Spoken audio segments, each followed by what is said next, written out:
En bas des collines, vous parlez au monde. Ça n'a pas de bon sens. On vient d'avoir une super belle conversation et on passe avec ça. On a une super belle chanson des Saboulés. T'as pas honte? Non! Je buvais une gorgée d'eau, désolé. Une gorgée d'eau de raisin. À vous, Olivier. Oui, c'est le grand moment de mon bulletin annuel des députés de l'Assemblée nationale de Noël. J'avais jamais fait ça. Ah oui, mais on va commencer quelque part. Bon, nous, les experts de la politique, à chaque fin de session parlementaire, on aime ça faire un bilan. Attribuer des notes aux députés, bon, ça a juste duré 2 semaines, mais j'ai quand même décidé de vous offrir un bulletin. On commence avec Yuri Chassin. Ah ben oui. Très à droite, membre de l'Institut économique de Montréal, ne croit pas au bien commun. On ne l'a pas vu du tout de l'automne et c'est exactement ce qu'on espérait. A plus pour son absence, Jean-Philippe.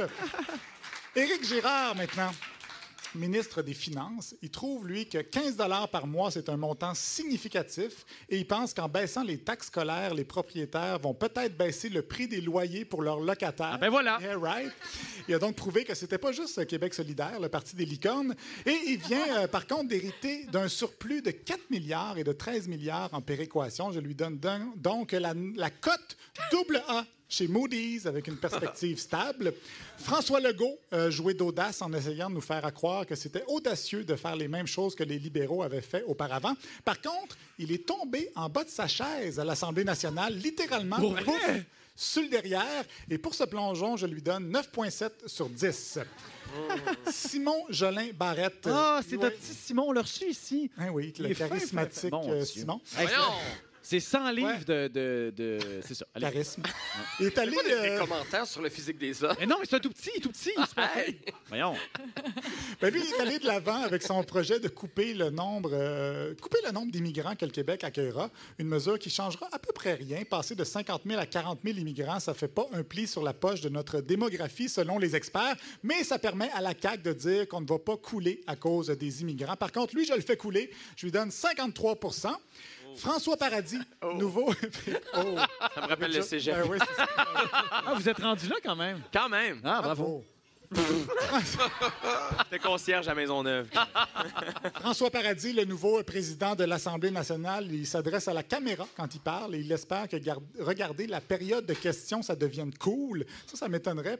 Ça m'étonnerait pas qu'ils prennent bientôt les questions des auditeurs pour pimper un petit peu ça. Je lui donne une note de 92, ce qui est exactement le nombre de personnes qui regardent la période de questions en reprise à Télé-Québec. Marie-Chantal Chassé.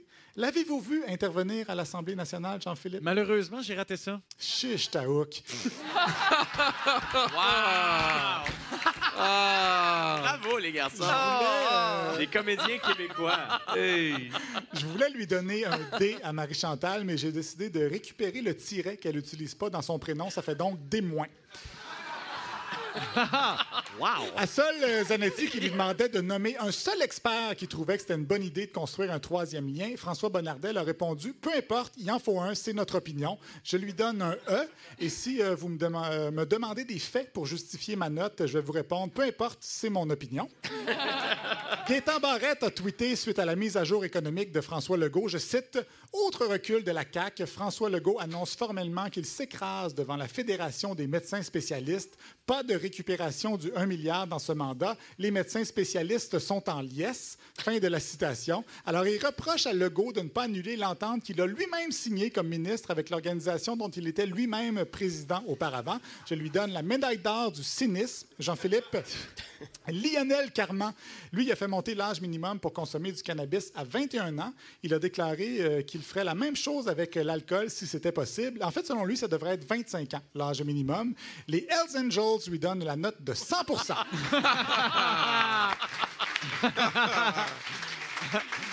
Enrico Ciccone.